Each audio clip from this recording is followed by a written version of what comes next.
Naomi pushed open the door to the home she had bought 5 years ago, the home where she had built a life with the man she thought would be her partner forever. The living room lights were on, which was strange because Trevor usually worked late on Tuesdays.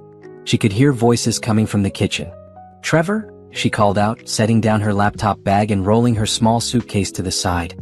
She had been in Seattle for 3 days, meeting with potential investors for a project she had been working on for months. She was tired, ready for a shower and maybe some takeout. "In here?" His voice came back, flat and cold in a way she had never heard before. Naomi walked toward the kitchen, already feeling something was wrong. The air felt different. Heavy. When she rounded the corner, she stopped dead in her tracks. Trevor sat at their kitchen table with a woman she had never seen before. The woman was blonde, pretty, wearing an expensive suit that probably cost more than Naomi's entire work wardrobe. She had her hand on Trevor's arm, possessive and comfortable. "Naomi," Trevor said, standing up slowly. He did not smile. He did not look uncomfortable or guilty. He looked determined. "We need to talk." "Who is this?" Naomi asked, looking between them. Her heart was pounding now, her tired brain trying to catch up with what she was seeing. "This is Brittany," Trevor said simply. "Brittany, this is Naomi. My wife." The way he said, "my wife," sounded like he was saying "my old car," or "my expired gym membership." Something he was about to get rid of. Brittany smiled at her. It was not a kind smile. It was the smile of someone who had already won. "I'm going to be direct because you deserve that much," Trevor continued, and Naomi felt her legs go weak. "I want a divorce. I've wanted one for a while now, but I waited until I was sure about my future. And now I am. Brittany and I are getting married." The words hit Naomi like physical blows. Married, divorce, future. Her brain tried to process each word separately because together they made no sense. "What?" was all she could manage to say. "You're a good person, Naomi," Trevor said, and his tone was so patronizing it made her stomach turn. "But let's be honest. You've been holding me back. I'm a sales executive. I network with wealthy people. I need a partner who can match that lifestyle. Someone with connections. Someone who understands the world I'm trying to build. I bought this house," Naomi whispered. "I paid for everything. With your little tech job, I know," Trevor said dismissively. "And that's fine for you. But Brittany's father owns one of the largest tech companies in the Pacific Northwest. Do you understand what that means for me? For my career? Her family has the kind of money and power that can set me up for life." Naomi looked at Brittany, who was still smiling that horrible smile. "You're okay with this?" Naomi asked her. "You're okay with him leaving his wife for money and connections?" "I'm okay with being with someone who knows what he wants," Brittany said smoothly. "Trevor has ambition. He deserves someone who can help him reach his full potential. No offense, but you've been dragging him down to your level for years." "My level?" Naomi repeated, feeling anger start to burn through the shock.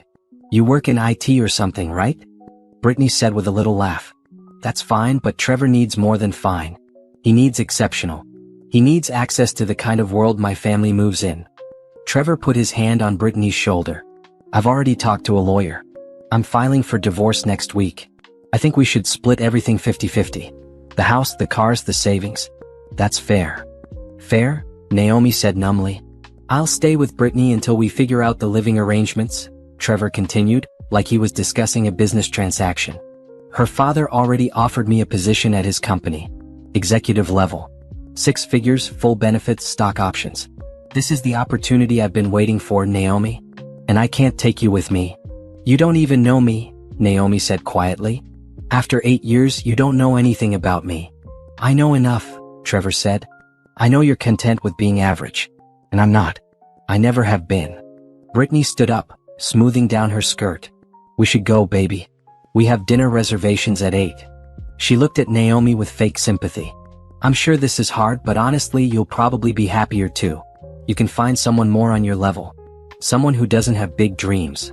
They walked out of the kitchen together, leaving Naomi standing alone in her own home. She heard the front door open and close. Heard Trevor's car start in the driveway.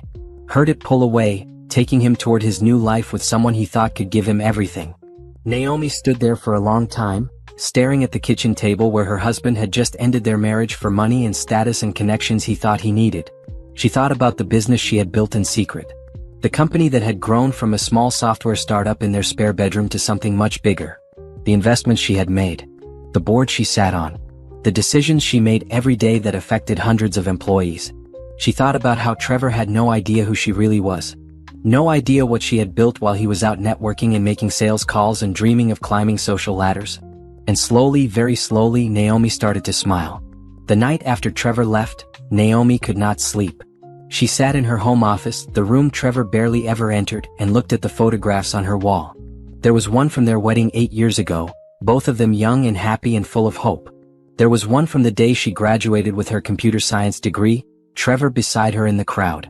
There was one from the day they moved into this house, standing on the front porch together. She took that last photo down and looked at it closely. She had been so proud that day. She had saved and invested and worked herself to exhaustion to buy this house. Trevor had contributed to the down payment, but the mortgage was in her name. The deed was in her name. He had been happy to let her handle all the financial details while he focused on his sales career. Naomi set the photo face down on her desk and opened her laptop. She needed to remember how she got here. How she built everything that Trevor knew nothing about. They met in college at a party thrown by mutual friends. Trevor was 2 years older, working on his business degree, charming and confident in a way that made Naomi feel special when he paid attention to her. She was shy back then, focused on her coding assignments and her dream of creating something meaningful with technology. Trevor made her feel like she could be more than just a programmer. He made her feel like she could be someone who belonged in rooms with important people. They dated through her last 2 years of college. Trevor graduated first and got a sales job at a medical supply company. He was good at it, making decent money, buying nice clothes, taking her to nice restaurants. When Naomi graduated, she got a job at a software company making half what Trevor made. He used to joke about it, how he was the breadwinner, how she was his brilliant little programmer. But Naomi had not told him about the side project she started working on in their small apartment. She had noticed a gap in the market for small businesses trying to manage their inventory and customer data. The existing software was either too expensive or too complicated. She knew she could build something better, simpler, more affordable. She worked on it at night after dinner while Trevor watched television or went out with his sales team. She told him she was just learning new programming languages, keeping her skills sharp. He never asked for details. Technology bored him unless it made him money. After a year, Naomi had a working prototype. She tested it with a few small businesses she found through online forums. They loved it. They asked if they could pay her for it. She set up a basic website, charged a small monthly fee, and suddenly she had her first 10 customers. That was 6 years ago. 6 years of quietly growing her business while Trevor climbed his own career ladder. She hired her first employee, a college student named Rachel who helped with customer service. Then she brought on another programmer to help her scale the software. She formed an LLC, kept the finances separate from their personal accounts, and told Trevor she was doing consulting work on the side for extra money. He never questioned it. As far as he knew, she was making a few $100s a month helping small businesses with their computer problems. 3 years ago, her business caught the attention of a man named Gerald who ran his own tech investment firm. He reached out after seeing her software featured in a small business magazine article. They met for coffee and he asked her what her 5-year plan was. Naomi told him the truth. She wanted to expand. She wanted to hire more developers, improve the software and serve mid-sized companies, not just small businesses. She wanted to build something that mattered. Gerald offered to invest. He also offered to mentor her to help her navigate the business side of technology. He became her silent partner, owning 30% of the company while she retained 70% control. Together they grew her small side business into something real. They hired 20 employees, then 40. Then 60. They moved from the spare bedroom to a small office, then to a larger office, then to a full floor in a downtown building. Naomi's software was being used by over 500 companies. Revenue was in the millions. And Trevor knew none of it. To him, she was still just his wife who worked in IT, making her salary, contributing to their household expenses. She told him she got a promotion, which was why she could contribute more to their savings. She told him her consulting work was going well, which was why she could afford nicer clothes and better vacations. He believed her because he never looked deeper. He never asked to see her work. He never asked about her day beyond surface pleasantries. He was too busy networking, making connections, dreaming about the big break that would make him wealthy and important. Naomi kept her business life and her home life completely separate. Her employees knew her as their boss, the brilliant founder who built something from nothing. Trevor knew her as his wife who worked long hours at a tech job he did not understand. She told herself she was protecting the business. If they ever got divorced, she did not want him to have any claim to what she built. She set up corporate structures that kept her company completely separate from their marriage. She took a modest salary and reinvested everything else into growth. But there was another reason she never told him, a reason she barely admitted to herself. She knew Trevor valued her for what she could give him, not for who she was. She knew he saw her as someone simple, someone safe, someone who would never outshine him. If he knew the truth about her success, about the company she built, about the wealth she was creating, everything would change. She had been right to hide it. Tonight proved that. The moment Trevor thought he found someone with more money, better connections, higher status, he threw her away like she meant nothing. Naomi closed her laptop and looked around her home office. This room was filled with awards Trevor never asked about, contracts he never read, plans for an empire he never knew existed. She had built all of this while married to a man who thought she was beneath him. Tomorrow she would call her lawyer and make sure the divorce went smoothly. She would give Trevor exactly what he asked for, half of their visible assets, the house, the cars, the savings account he knew about. She would let him think he won. And then, when the time was right, she would show him exactly who he had thrown away. 1 week later, Trevor's lawyer called to schedule a meeting. Naomi sat in a conference room at a downtown law office, across from Trevor and a man in an expensive suit who looked like he ate divorces for breakfast. Her own lawyer, Patricia, sat beside her with a calm expression. "Let's make this simple," Trevor's lawyer said, sliding papers across the table. "My client is requesting a 50-50 division of all marital assets. The house, the vehicles, the savings and checking accounts, the retirement funds, and any other jointly acquired property." Naomi picked up the papers and read through them slowly. Trevor sat across from her, not quite meeting her eyes. He was wearing a new suit, probably bought with Brittany's money. His hair was freshly cut. He looked like he was already living his new life. "This seems fair," Naomi said quietly. Trevor's lawyer blinked, clearly surprised. "You're agreeing to the terms?" "Yes," Naomi said. She looked at Trevor directly. "I'll sign whatever you want. You can have the house. I'll buy something smaller. You can have your car, I'll keep mine. We'll split the savings account down the middle. I'm not going to fight you." Patricia touched her arm gently. They had already discussed the strategy. Naomi knew exactly what she was doing. "That's very reasonable," Trevor's lawyer said, though he sounded suspicious. Lawyers always were when things went too smoothly. "I just want this to be over," Naomi said, and that part was true. 8 years is a long time to be with someone. "I'm not going to drag this out and make it ugly. If you want to move on, then move on." Trevor finally looked at her. "I appreciate that, Naomi. I know this is hard, but you're handling it with class." She almost laughed. Class. He was telling her she had class while he sat there with his divorce lawyer, days after walking out on their marriage. But she kept her face neutral, professional. "There is one thing," Patricia said, pulling out her own set of papers. "My client has significant assets that were acquired before the marriage or kept separate during the marriage. We need to ensure those are not part of the settlement." Trevor's lawyer frowned. "What assets?" "My client owns an LLC that she formed before the marriage," Patricia said smoothly. "She has investments, retirement accounts, and other holdings that are solely in her name and were never commingled with marital property. We're providing documentation to show these are separate assets not subject to division." "What LLC?" Trevor asked, looking at Naomi with confusion. "It's just a small consulting business," Naomi said, which was technically true. "I formed it years ago for tax purposes. It's not worth much." Patricia slid documents across the table showing the LLC formation, corporate structure, and a financial statement that showed modest assets. The statement was accurate but incomplete. It showed the company's value from 5 years ago, before the major growth, before Gerald's investment, before they scaled to hundreds of clients. Trevor's lawyer skimmed the documents. "This all looks in order. These assets are clearly separate property." "Good," Naomi said. "Then we're done?" They spent another hour going through details. Trevor would keep the house but refinance to get Naomi's name off the mortgage. They would split their savings account, which had about $60,000 in it.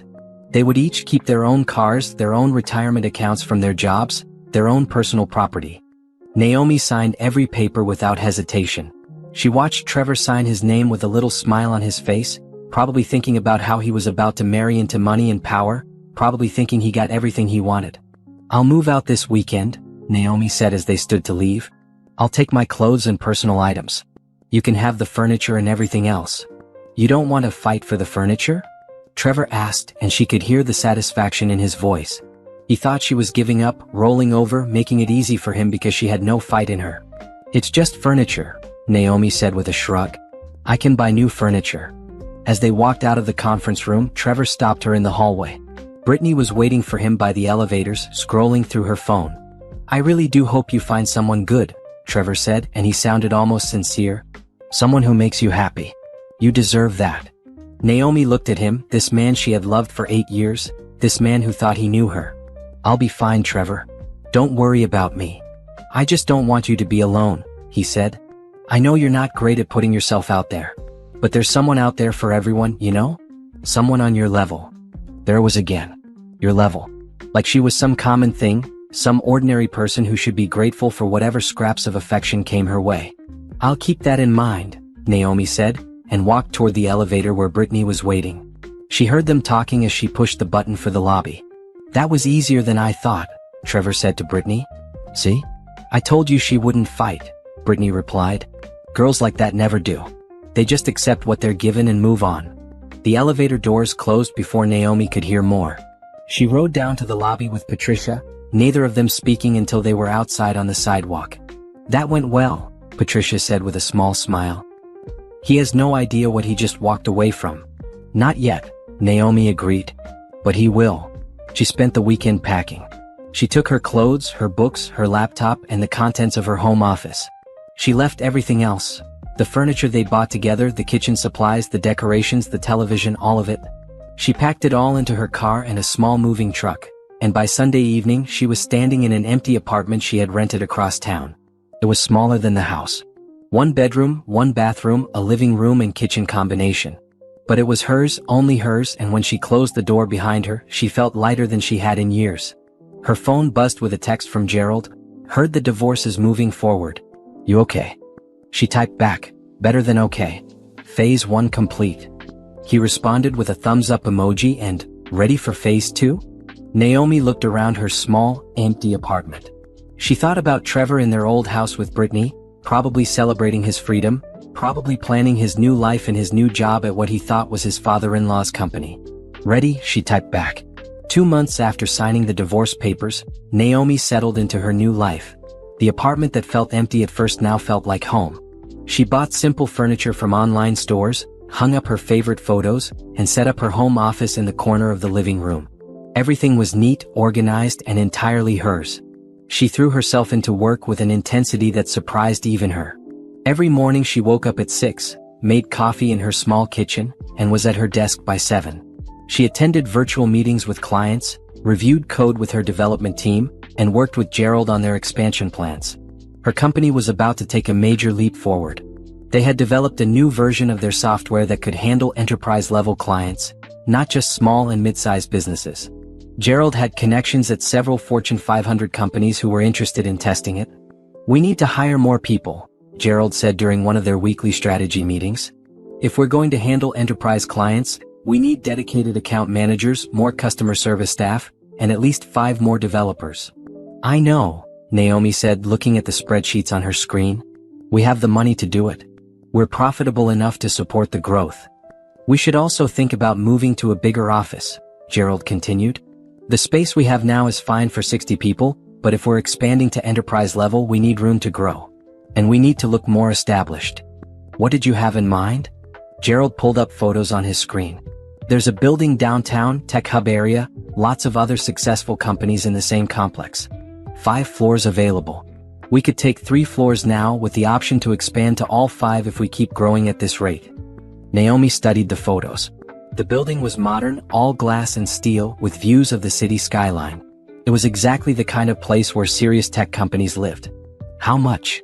Gerald named a figure that made her pause, but only for a moment. "We can afford it. Especially if the enterprise deals come through." "Then let's do it," Naomi decided. "Start the paperwork. I want to move before the end of the quarter." After the meeting, Naomi allowed herself a moment to just sit and think.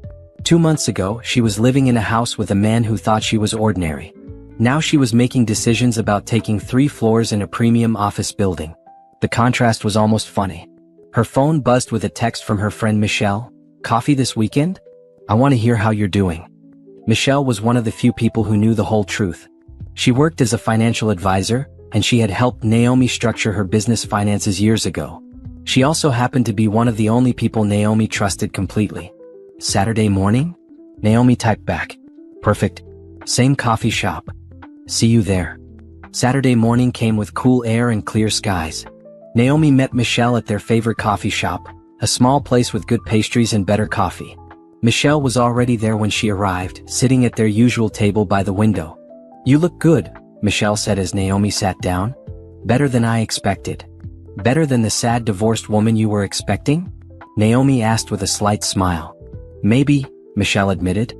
I know Trevor leaving was hard. But you seem like you're okay. More than okay, actually. Naomi sipped her coffee. I'm okay. Actually, I'm great.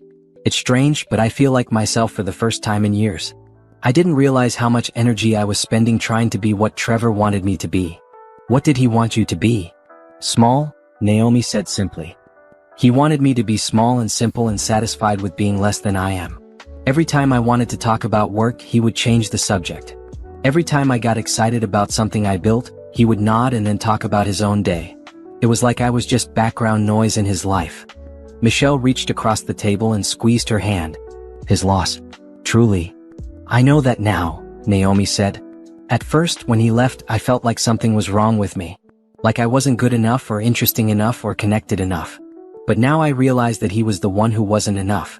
He couldn't see what was right in front of him because he was too busy chasing what he thought would make him important. Have you heard anything about him and Brittany? Naomi shook her head. I deleted him from all my social media. I don't want to know. Whatever they're doing, it's not my business anymore. But Michelle pulled out her phone with a guilty expression. I've been keeping track. Just out of curiosity. Do you want to know?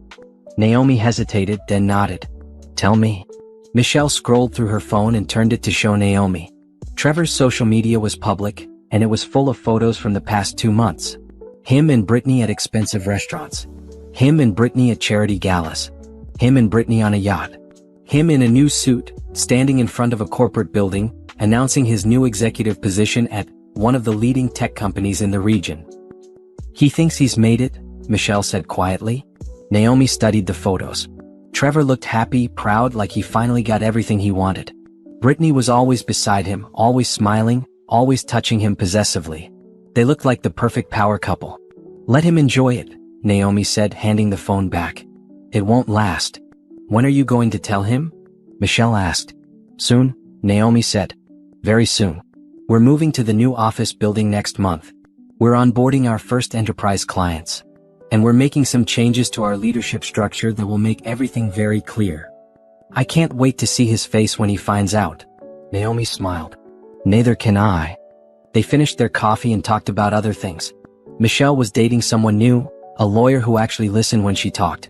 Naomi told her about her plans for the company, her excitement about the expansion, her vision for where they could be in 5 years.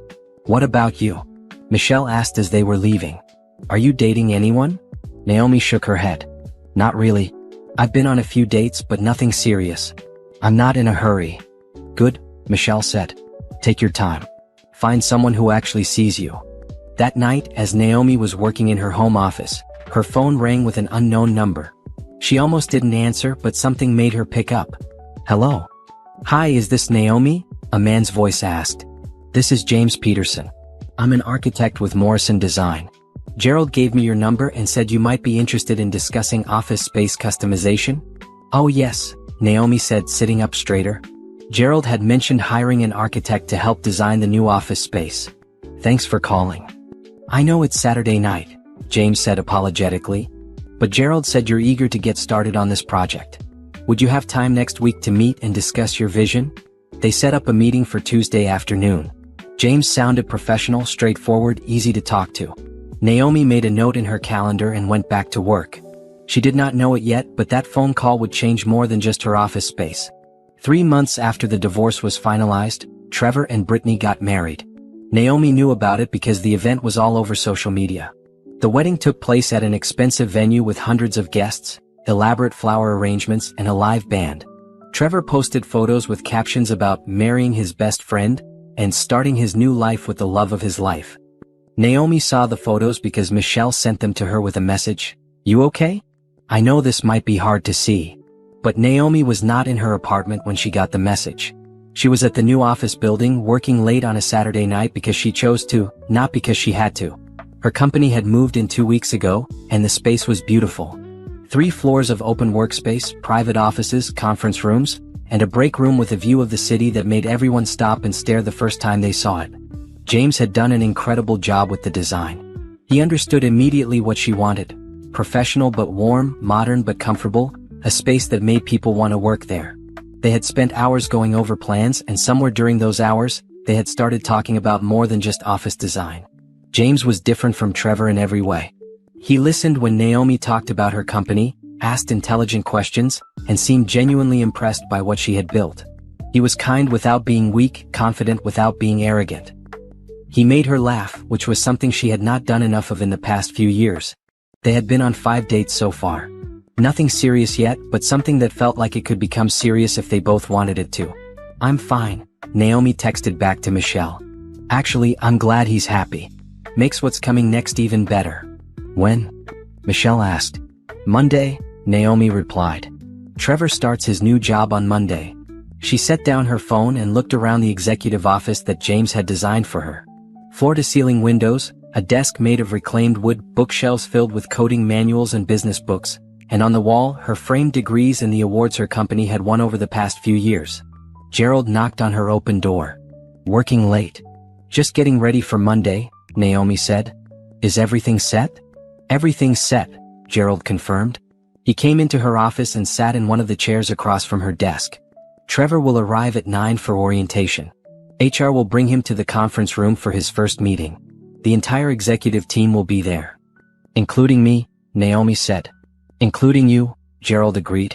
"Are you nervous?" "Not even a little bit," Naomi said honestly. "I've been waiting for this moment for months. I'm ready." Gerald smiled. He has no idea what's about to hit him. That's what makes it perfect. They sat in comfortable silence for a moment. Gerald had become more than just a business partner over the years. He was a mentor, a friend, someone who believed in her when she was just a programmer with an idea. "You know," Gerald said, "I never liked Trevor. Even before all this. I met him a few times at your company parties and there was always something off about him. The way he talked about you, like you were some hobby he had instead of his partner." "Why didn't you say anything?" "Because it wasn't my place," Gerald said. "And because I knew you were smart enough to figure it out eventually. I just didn't think it would happen this way." "Me neither," Naomi admitted. "I thought we would grow old together. I thought he loved me. But looking back, I don't think he ever really saw me. He saw what he wanted me to be, and when someone else offered him something better, he left." "His mistake." "His very expensive mistake," Naomi said with a slight smile. They talked for a few more minutes about Monday's meeting, about the new clients they were bringing on, about the future of the company. Then Gerald left and Naomi sat alone in her office, looking out at the city lights. Her phone buzzed with a text from James. "Hope you're not working too late. Remember, even bosses need sleep." She smiled and typed back, "Just finishing up. How was your weekend?"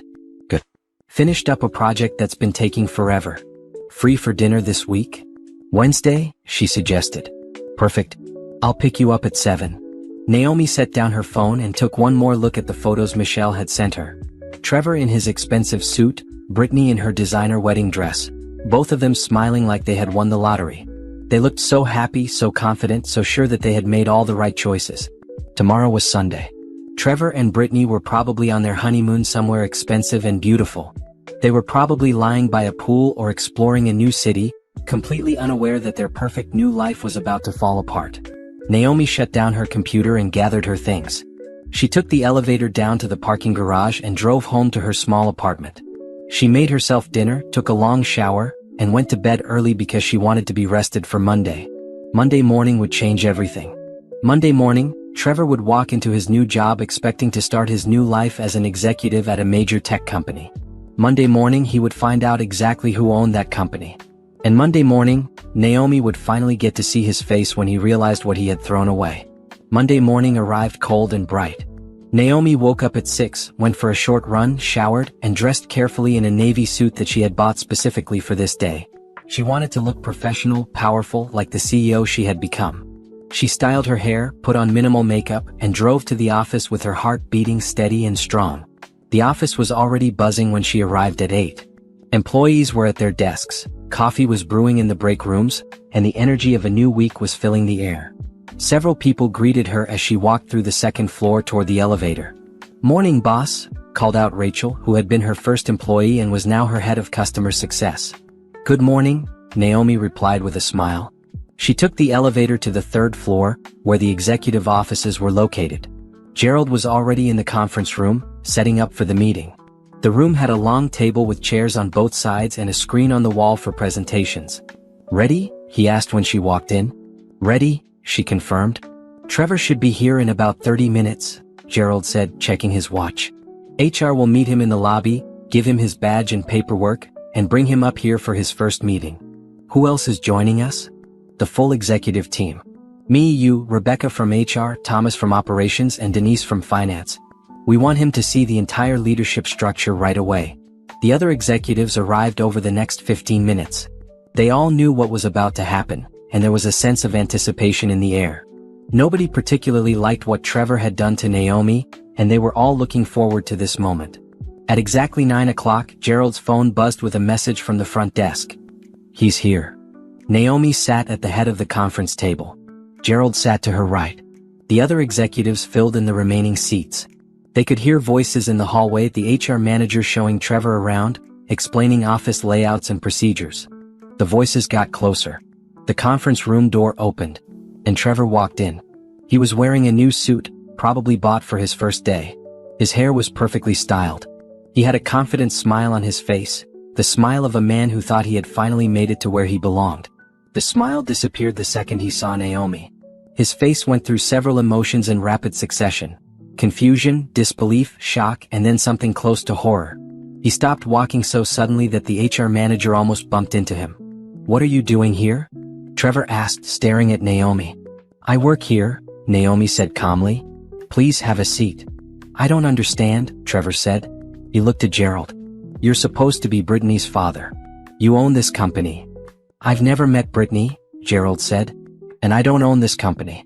I'm a minority partner and chief operating officer. Naomi owns this company. She's the founder and CEO." Trevor looked back at Naomi, his face pale. "That's impossible. You worked in IT. You had a regular job." "I had my own company," Naomi corrected. "The one I built from nothing while you were focused on climbing other people's ladders. The LLC you saw paperwork for during our divorce? This is it. You just never asked questions about how big it was." "But you were just a programmer," Trevor said weakly. "You worked from home on your laptop." "I was building a software company," Naomi said. "From our apartment, then from a small office, then from a bigger office, and now from here. 3 floors in this building. 90 employees. Annual revenue in the 8 figures. And 100% owned by me." Trevor slowly sat down in one of the empty chairs, his face still pale. "Brittany said her father owned a major tech company. She said he was offering me an executive position." "I offered you a position," Gerald said. "Through our HR department. Standard procedure for all new hires. But I'm not Brittany's father. I don't even know who her father is." "He's our chief operating officer," Rebecca from HR added. "But that's not the same as being the owner or CEO." I'm not sure where the confusion came from. Trevor's hands were shaking slightly on the table. "She told me. She said her father owned this company. She said he wanted to bring me on as an executive." "The position we offered you was in sales," Rebecca continued. "A standard sales position with standard compensation. Not executive level. We do need experienced salespeople as we expand to enterprise clients, and your resume was good. That's why we made the offer." "But she said," Trevor repeated, and he sounded lost now. "She said I would be making 6 figures. Stock options. Executive benefits.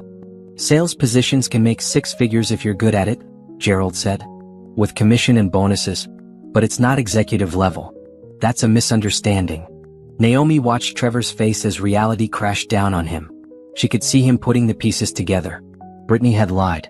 Her father was not the owner of this company. The executive position was not real. The future Trevor thought he was marrying into did not exist. "We're going to cancel the job offer," Naomi said quietly. "It's not appropriate for you to work here, given our history. I'm sorry you were misled about what this position entailed." "You're firing me?" Trevor asked, looking up at her. "Before I even started? I'm withdrawing an offer that was made under false pretenses, Naomi corrected. If you had been honest about your connection to me during the hiring process, we never would have extended the offer in the first place. Connection. Trevor repeated. We're divorced. That's not a connection. You're my ex-husband, Naomi said. That's a connection. And it's a conflict of interest. I can't have you working for my company. Trevor stood up suddenly, his chair scraping against the floor. This is because I left you.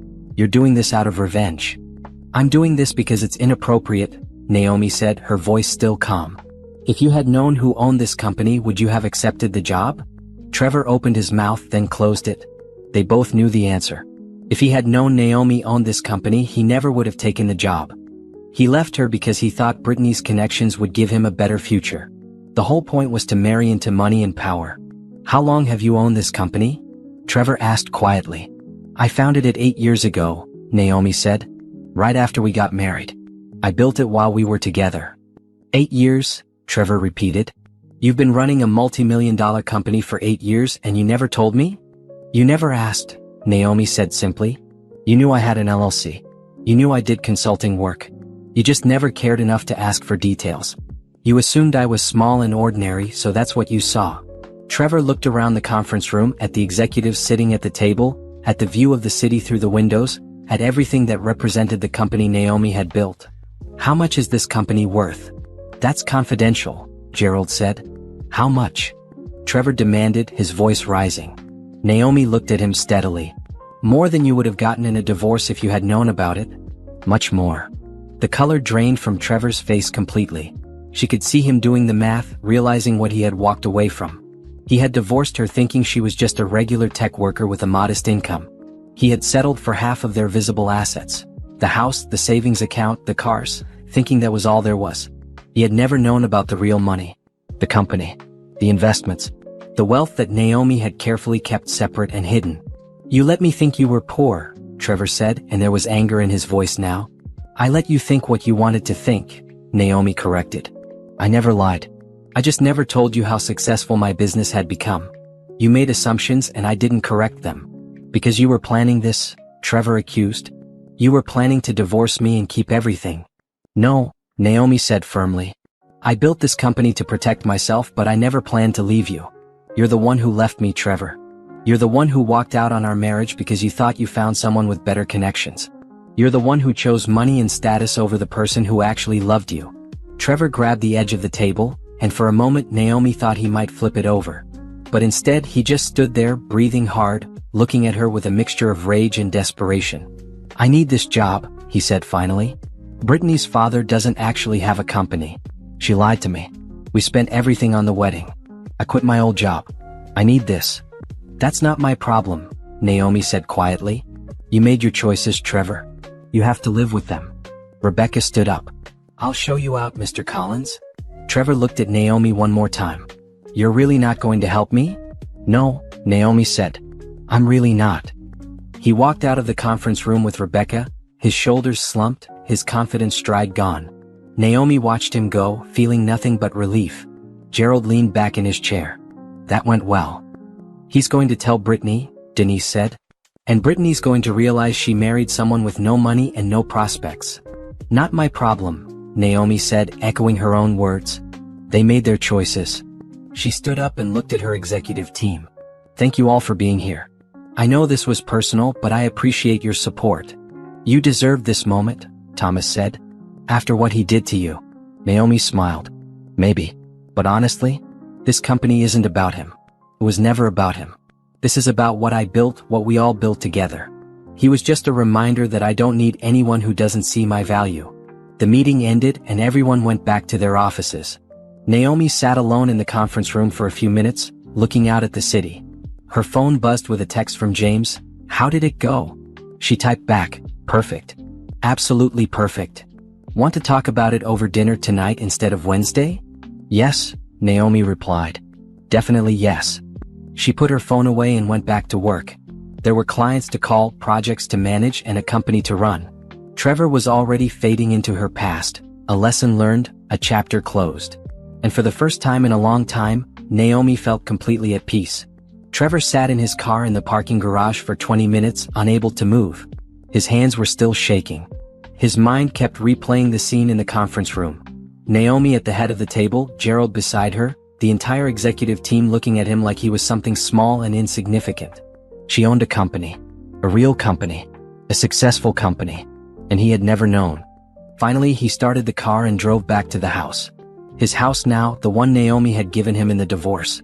When he pulled into the driveway, Brittany's car was there. She was supposed to be at work, but maybe she had taken the day off after their honeymoon. He walked into the house and found her in the living room, still in her pajamas, watching television. "Hey baby," she said with a smile. "How was your first day at work?" Trevor stood in the doorway looking at her. "Your father doesn't own that company." The smile disappeared from Brittany's face. "What?" "The company where I was supposed to start working today," Trevor said slowly. "Your father doesn't own it. He's not the CEO. He's not even a major partner." Brittany stood up. "What are you talking about?" "Of course he does." "No," Trevor said. "He doesn't. Naomi owns it. My ex-wife. She's the founder and CEO. Your father is the chief operating officer, which is not the same thing. Why did you lie to me?" Brittany's face went pale. "I didn't lie. You told me your father owned one of the largest tech companies in the region," Trevor interrupted. "You told me he was going to give me an executive position. You told me you came from money and connections. Was any of that true?" "My father has an important position," Brittany said defensively. "He's the COO. That's executive level. But he doesn't own the company," Trevor pressed. "And the job he helped arrange for me wasn't an executive position. It was a regular sales job. And now I don't even have that because they withdrew the offer." "They can't do that," Brittany said, but she sounded uncertain now. "They just did," Trevor said. "Because I failed to disclose that I was married to the CEO. Which I didn't know I was because you lied to me about who owned the company." Brittany wrapped her arms around herself. "I didn't think it mattered. My father works there. That's still a good connection." "It matters because I left my wife thinking I was marrying into money and power," Trevor said, his voice rising. "I divorced Naomi because you told me your family could give me the future I deserved. But it turns out Naomi had that future all along and I threw it away for nothing." "For nothing?" Brittany repeated, her voice sharp now. "Is that what I am to you? Nothing?" "You lied to me," Trevor said. "About everything. Your father's position, the job, the connections. What else did you lie about?" "I stretched the truth a little," Brittany admitted. "But lots of people do that. I wanted you to see me as someone important. Someone worth your time." "By making me leave my wife?" Trevor asked. "By making me think I was trading up when I was actually throwing away something real?" "Something real?" Brittany laughed bitterly. "You didn't love Naomi. You told me yourself she was boring. You said she had no ambition, no social skills, no idea how to network or be the kind of partner you needed. Because I didn't know who she really was," Trevor said quietly. "I thought she was just a programmer with a regular job. But she built a company worth millions. While we were married. While I was complaining about her being boring and ordinary. She was building an empire and I never even noticed." Brittany sat down on the couch, her face hard. "So what now? You want to go crawling back to her? Good luck with that. I'm sure she'll be thrilled to take back the man who left her for another woman." "I don't know what I want," Trevor said. "I just know that I quit my job, spent all my savings on our wedding, and now I'm unemployed with no prospects." "Get another job," Brittany said coldly. "You're a salesman. That's what you do." "At the salary level I was at before?" Trevor asked. "Sure. I can find another sales job. But it won't be executive level. It won't be 6 figures. It'll be starting over from scratch. And I'll be doing it while living in a house I can barely afford and married to someone who lied to me about everything." Brittany stood up, her face flushed with anger. "Don't put this all on me. You wanted to marry me because you thought I could make you important. You used me just as much as you're accusing me of using you." She was right and Trevor knew it. He had pursued Brittany because she represented what he wanted. Wealth, status, connections to powerful people. He had convinced himself that he loved her, but really he had loved what he thought she could give him. "Where are you going?" Trevor asked as Brittany grabbed her purse and keys. "Out," she said. "I need to think." She slammed the door behind her, and Trevor heard her car start and pull out of the driveway. He stood alone in the living room of the house Naomi had bought, surrounded by the furniture she had left behind, and felt the weight of his mistakes crushing down on him. He pulled out his phone and found Naomi's number. He typed out a message. "I'm sorry. I was wrong about everything. Can we talk?" He stared at the message for a long time before hitting send. Then he waited. And waited. Hours passed. Evening came. Brittany didn't come home. And Naomi never responded. Finally, late that night, Trevor got a response. But it wasn't from Naomi. It was from a number he didn't recognize. "This is Naomi's assistant. Ms. Williams has asked me to inform you that she has no interest in communicating with you. Please do not contact her again." Trevor read the message 3 times. Then he threw his phone across the room where it hit the wall and clattered to the floor. The next morning, Brittany still wasn't home. Trevor called her phone and got voicemail. He sent texts that went unread. Finally, around noon, she sent him a single message: "Staying at my parents' house. Need space. Don't call me." Trevor sat in the empty house and pulled up Naomi's company website on his laptop. There she was on the About Us page, listed as founder and CEO. Her photo showed her looking professional and confident, nothing like the quiet woman he thought he knew. The company bio described how she had built the business from nothing, how it now served over 600 clients, how it had won multiple awards for innovation and growth. He clicked through to news articles about the company. There were several from the past year, profiling Naomi as one of the rising stars in tech. One article called her the quiet genius behind one of the region's fastest-growing software companies. Another talked about her innovative approach to serving small and mid-sized businesses with enterprise-level tools. Every article included photos of Naomi at conferences, at award ceremonies, at business events. In every photo, she looked happy, accomplished, and completely comfortable in her success. Trevor had never seen her look that way. In all their years together, she had been quiet, reserved, focused on her work in a way that seemed almost apologetic. He had thought she was shy and uncertain. Now he realized she had just been living in 2 different worlds. The one where she was his wife, small and ordinary, and the one where she was a successful CEO, confident and powerful. He had only known her in the first world. And now that world was gone. His phone rang. It was his old boss from the medical supply company where he used to work. "Trevor," his old boss said when he answered. "I heard through the grapevine that your new job fell through. Is that true?" "Yeah," Trevor admitted. "It didn't work out." "Sorry to hear that. Look, I'm calling because we need someone on the sales team. I know you left here on good terms, and if you're looking for work, we'd be happy to have you back." It was a lifeline and Trevor grabbed it. "What's the position?" "Same as you had before. Base salary plus commission. Same territory, same clients." It was the job he left 6 months ago when he thought he was moving on to bigger and better things. Taking it back felt like admitting defeat. But he had bills to pay and no other options. "I'll take it," Trevor said. "When can I start?" "Next Monday work for you?" "Perfect." When he hung up, Trevor looked around the empty house. He had this house, a job that would barely cover the mortgage, and a wife who wasn't speaking to him. This was his new life. This was what he had traded Naomi for. He thought about the 8 years they spent together. The late nights when she would work on her laptop while he watched TV. The times she tried to tell him about her projects and he half listened. The way she would light up when she solved a problem, and how he never asked what problem she was solving. She had been building something incredible, and he had been too busy dreaming about climbing other people's ladders to notice. Now she was at the top of her own ladder and he was back at the bottom of someone else's. His phone buzzed with another message from Brittany. "I think we should take a break. This marriage was a mistake. I'm staying with my parents until I figure things out." Trevor read the message and felt nothing. No surprise, no sadness, just a hollow sense of inevitability. Of course their marriage was falling apart. It was built on lies and ambition instead of anything real. He typed back, "Okay." That was all he could manage. Just okay. Because nothing about this was okay, and there was no one to blame but himself. 2 weeks after Trevor's disastrous first day at Naomi's company, Brittany moved out.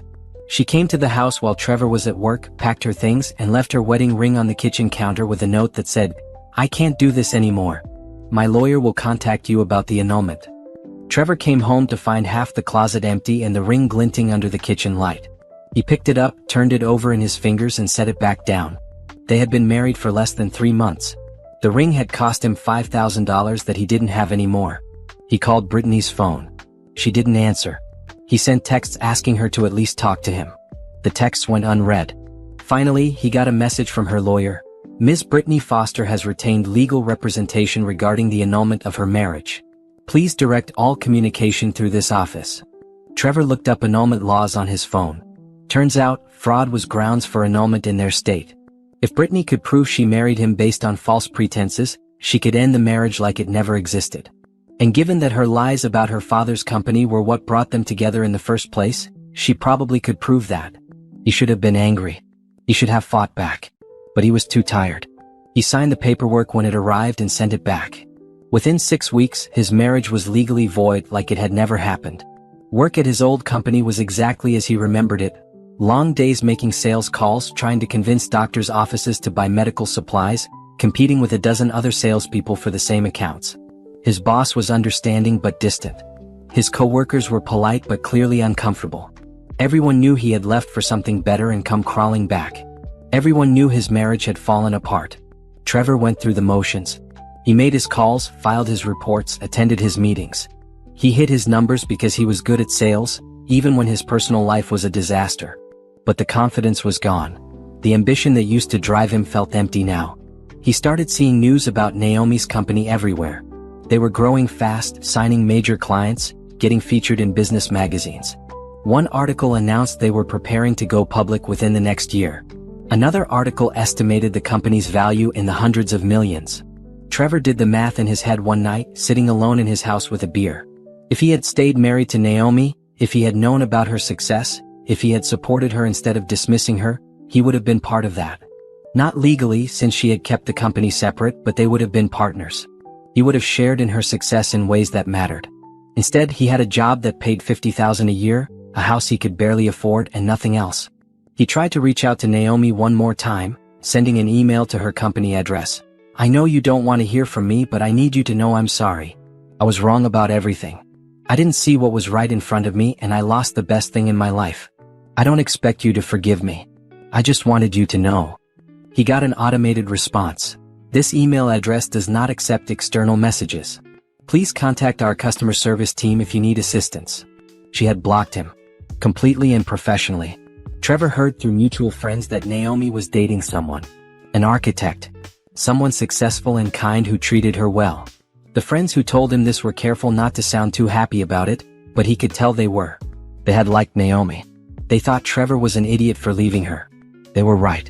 One Saturday afternoon, Trevor drove past the building where Naomi's company was located.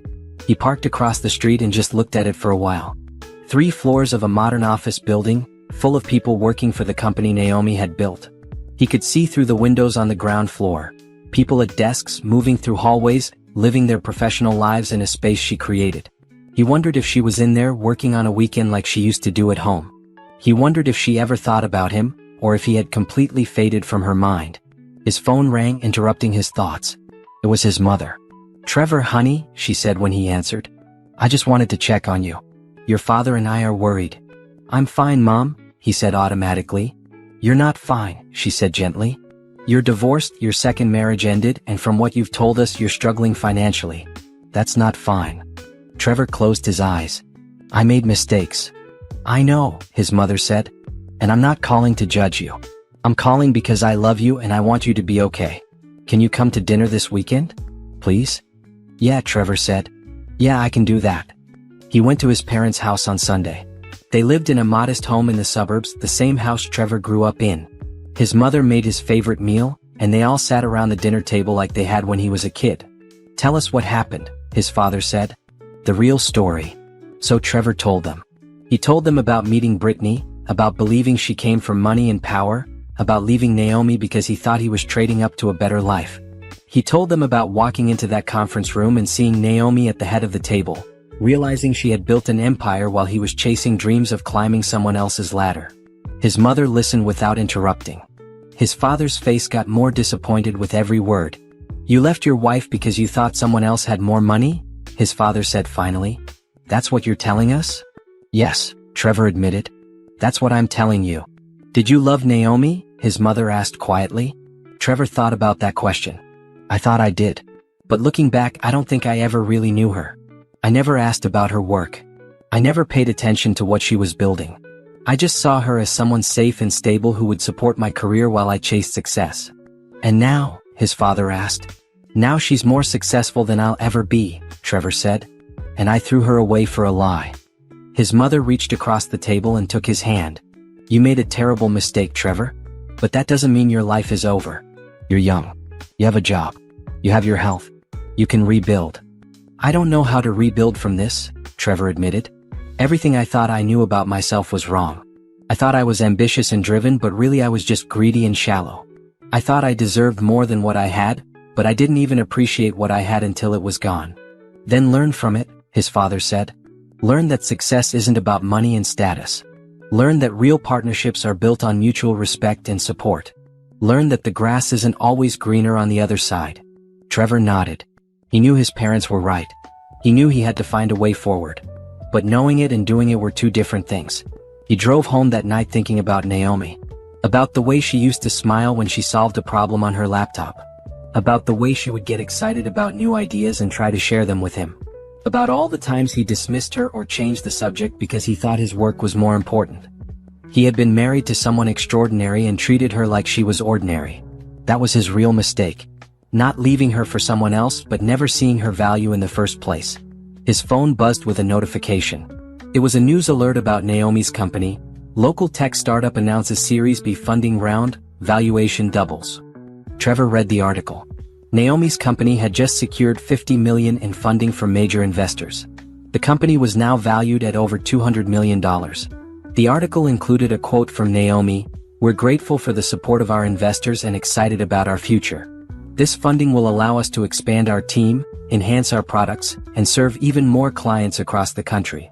There was a photo of her at a press conference, looking confident and professional, every inch the successful CEO she had become. Trevor saved the article to his phone. He wasn't sure why. Maybe as a reminder of what he lost. Maybe as motivation to become someone better. Maybe just because seeing her success made him feel something other than the numbness that had settled over his life. Whatever the reason, he kept the article. And late that night, lying alone in the house that used to belong to both of them, Trevor finally let himself cry for everything he had thrown away. 6 months after the annulment from Brittany, Trevor had settled into a routine that felt like survival rather than living. He went to work, came home, ate dinner alone, watched television, and went to bed. On weekends he visited his parents or sat in his house trying not to think about the life he could have had. Then one morning he woke up to a series of texts from former colleagues and friends. They all said the same thing: "Have you seen the news?" Trevor grabbed his laptop and pulled up the local news website. The headline made his stomach drop. Tech company files lawsuit against former employee for misrepresentation and fraud. He read the article with growing horror. Naomi's company was suing Brittany for falsely claiming connections to the company's ownership and using those false claims to gain personal advantage. The lawsuit outlined how Brittany had told multiple people, including Trevor, that her father owned the company when he was actually just one of several executives with no ownership stake. The company was claiming that Brittany's actions had damaged their reputation and created confusion in the business community. They were seeking damages and a public retraction of her false claims. The article included a statement from the company's legal team: "We take fraud and misrepresentation seriously.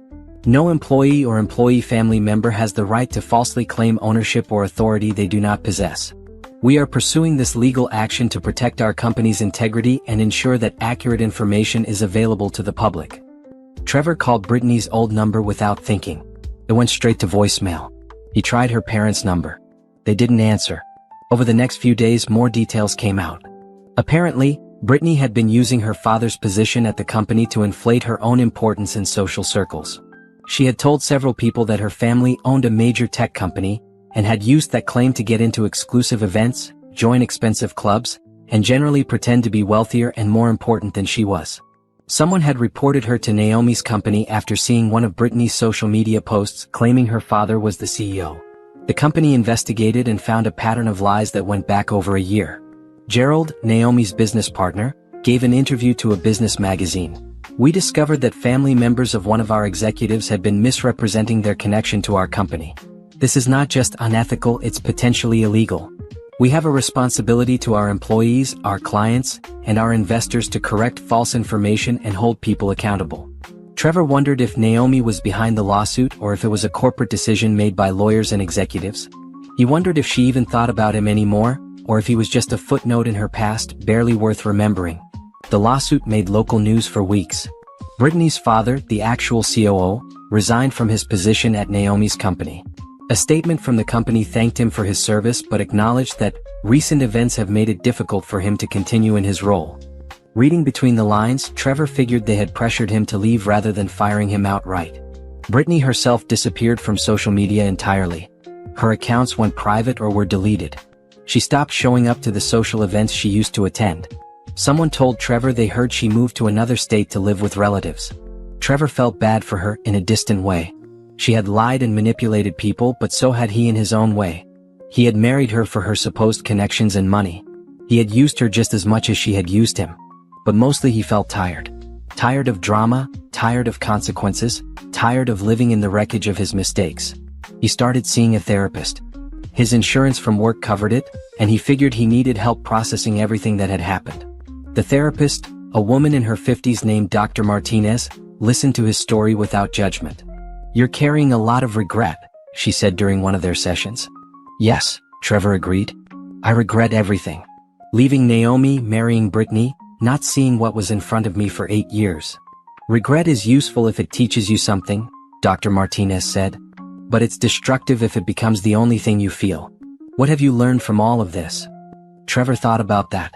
"I learned that I valued the wrong things. I thought success meant money and status and connections.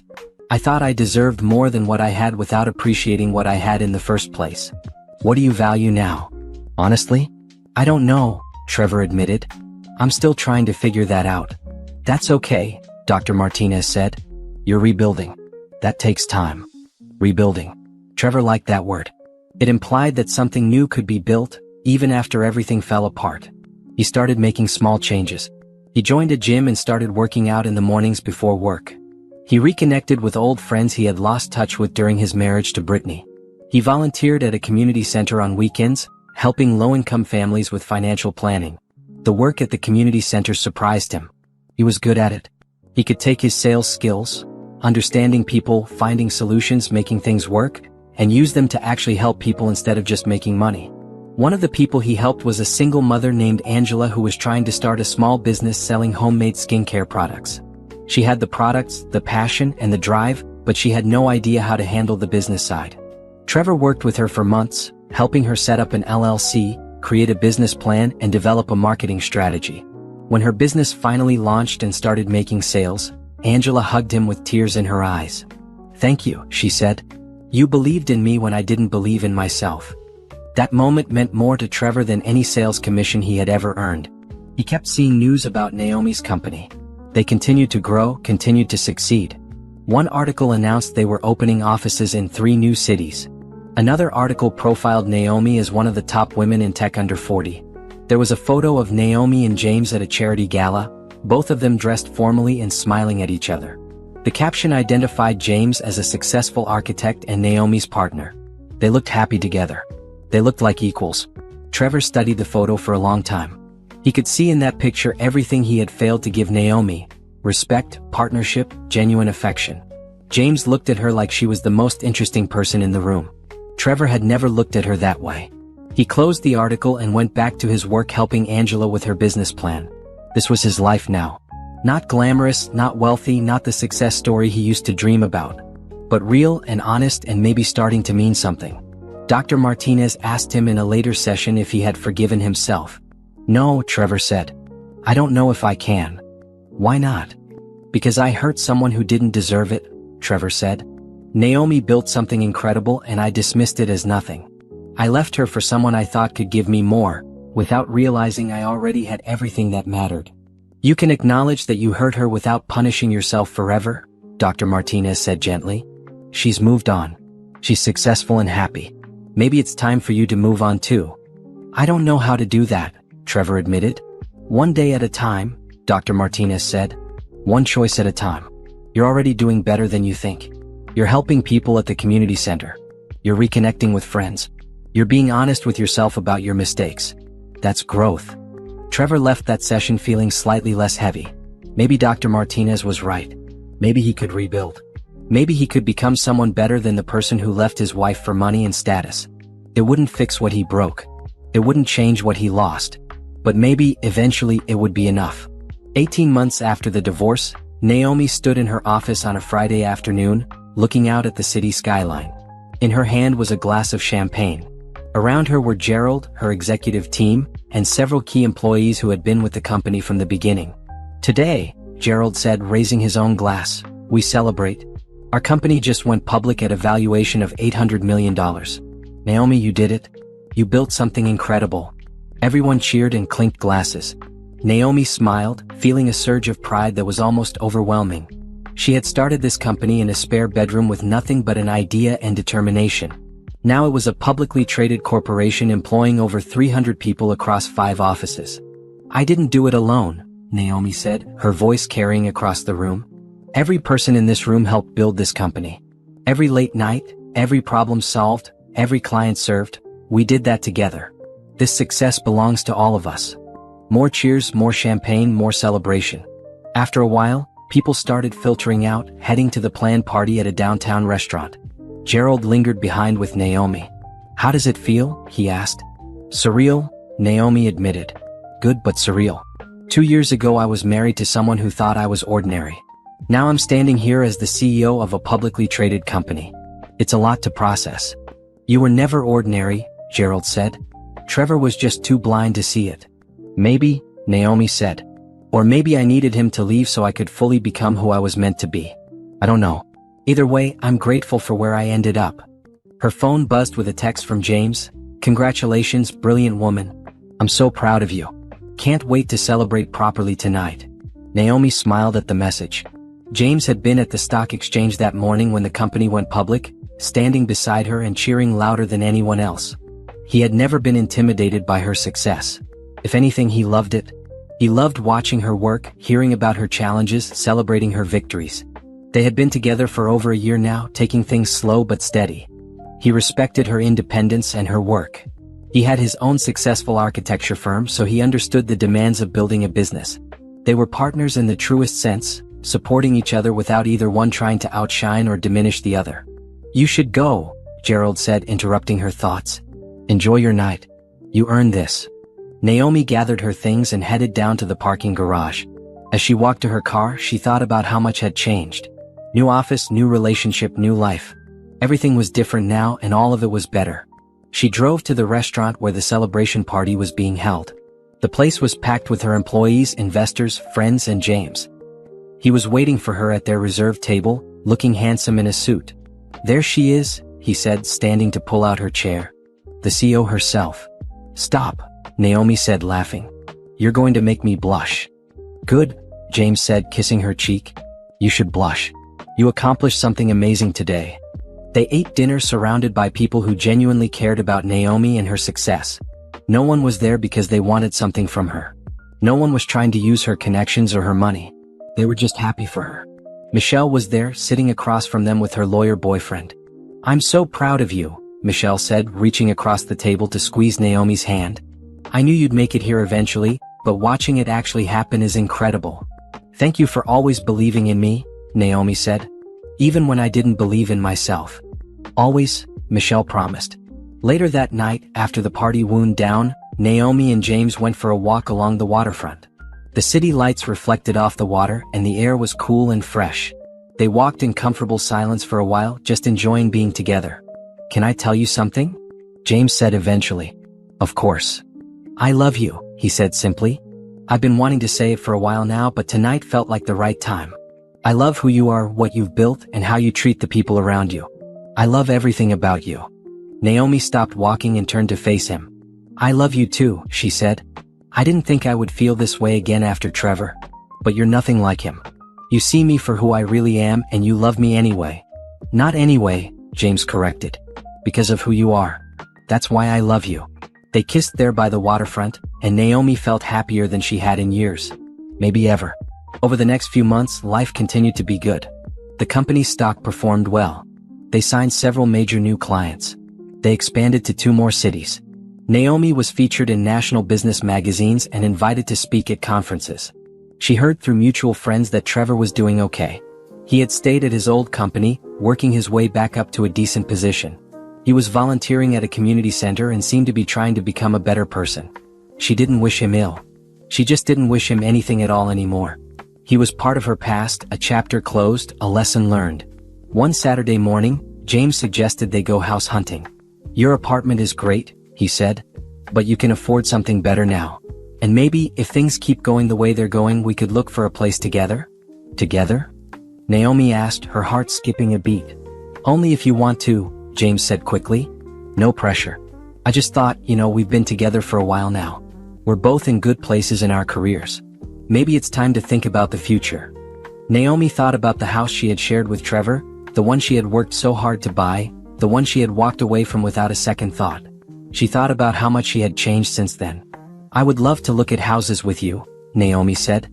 Together. They spent the next few months looking at properties. Nothing felt quite right until they found a modern house in a quiet neighborhood, with big windows and an open floor plan and a yard perfect for the dog they talked about getting someday. This is it, Naomi said the moment she walked in. This is home. James agreed and they put in an offer that same day. The offer was accepted and 2 months later they moved in together. Naomi stood in the living room of their new house, surrounded by boxes and furniture and possibilities. James came up behind her and wrapped his arms around her waist. Happy? He asked. So happy, Naomi said, and she meant it. I didn't know I could feel this way.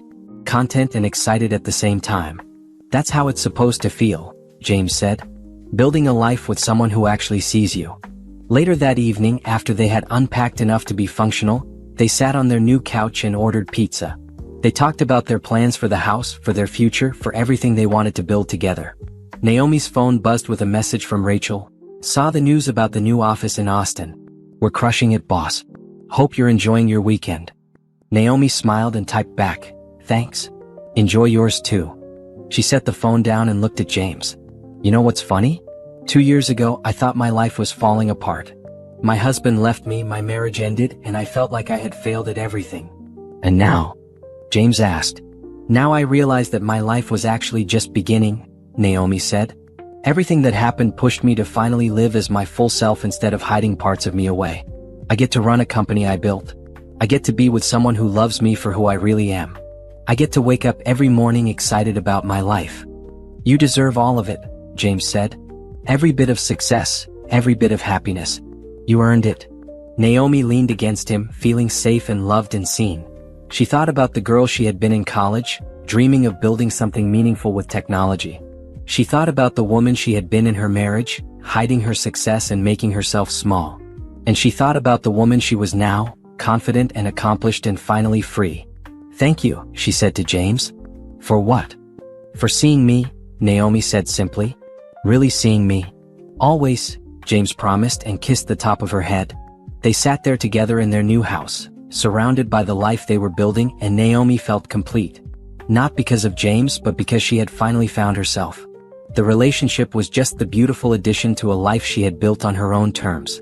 6 months later, Naomi sat in her office reading an email from a young woman who had just started her own tech company.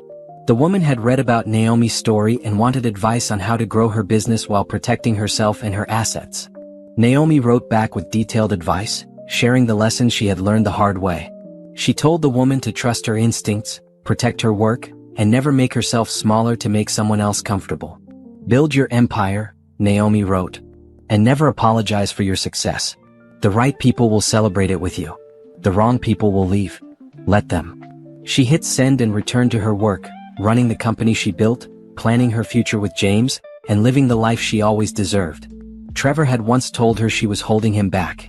But the truth was she had been the one held back by a man who couldn't see her value.